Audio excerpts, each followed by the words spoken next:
Welcome to our channel. We're really so glad that you tuned in to watch another video on marriage and relationships. In this video, we'll dive into the secrets of a lasting relationship. Yes, hopefully we won't get too wet. As we explore John Gottman's 7 principles of a successful marriage. Now, for those of you who do not know, John Gottman and his wife, Julie, have more than 50 years of experience on marriage and marital stability. 50 years, that's a long time. That is. They've written books and trainings and done research based on that. And it's used by many mentors, many educators, and others who, like us, have a passion to see marriages start well, survive, and even thrive. And we want to highlight these 7 principles for you to hopefully begin your journey into a thriving relationship. So here we go. The first principle, enhance your love map. Ooh, that sounds interesting. Understand your partner's hopes and dreams, their fears and their goals, even their favorite foods. Studying and learning about your spouse is essential for a strong connection. Absolutely. You know, what kind of questions might stimulate a deeper understanding of your spouse? I don't know. What do you think? Questions such as, what new goals would you like to pursue this year? Or it can be as simple as things like, how do you like your coffee? Asking questions and truly listening creates a deeper bond.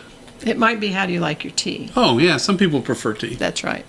Whatever the question you might ask, we will benefit by studying our spouses. John Gottman's second principle is nurture fondness and admiration.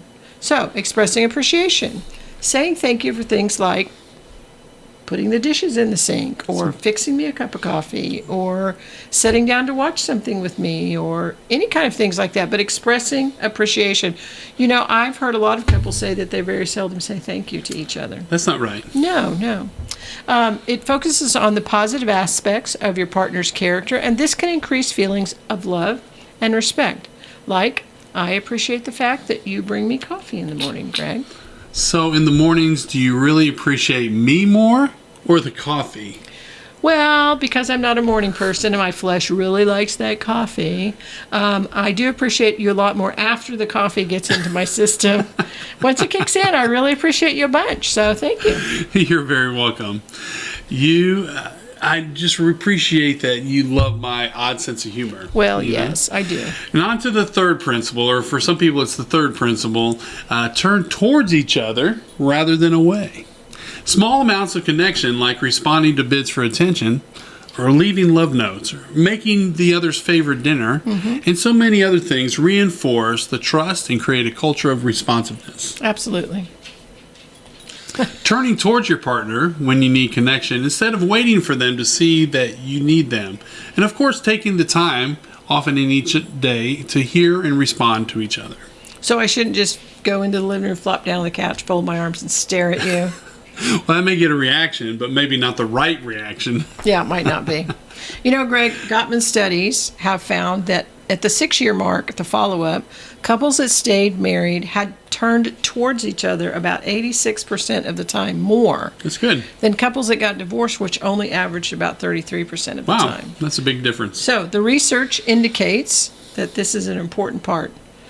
This is really pretty incredible piece of data when you think about it, because you know one simple way is to just look at each other when you speak. Yes. Yeah. Or even greeting each other with a smile and a kiss in the morning. I enjoy kissing you. In the evening. It's an important thing.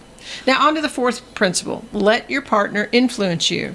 Sharing decision-making power and valuing your partner's opinions leads to a sense of equality and collaboration. And please remember, you are in this marriage together. You're not alone, or you wouldn't really be married, would you? Hey, listen up, guys. Research by Dr. Gottman shows that relationships are much more successful when men allow themselves to be influenced by their partner. You're very respectful of that, by the way, and I appreciate it. Well, you're a wise woman. Thank you. And it's important for women to accept influence, too. But the research has shown that the majority of women, they already do this. So it's up to the guys. So men, listen. Being open to influence requires that we let go of some avoidance strategies that we practice like pros, such as distancing, or attacking, or defensiveness. Open up and allow yourself to take in the wisdom your wives may have. Why? Because teamwork makes the dream work. Yes, that's it does. That's an oldie, but that's a goodie. I like that one. The fifth principle, Solve your solvable problems. That is so good because we continue to walk around those problems rather than solve them. Yes.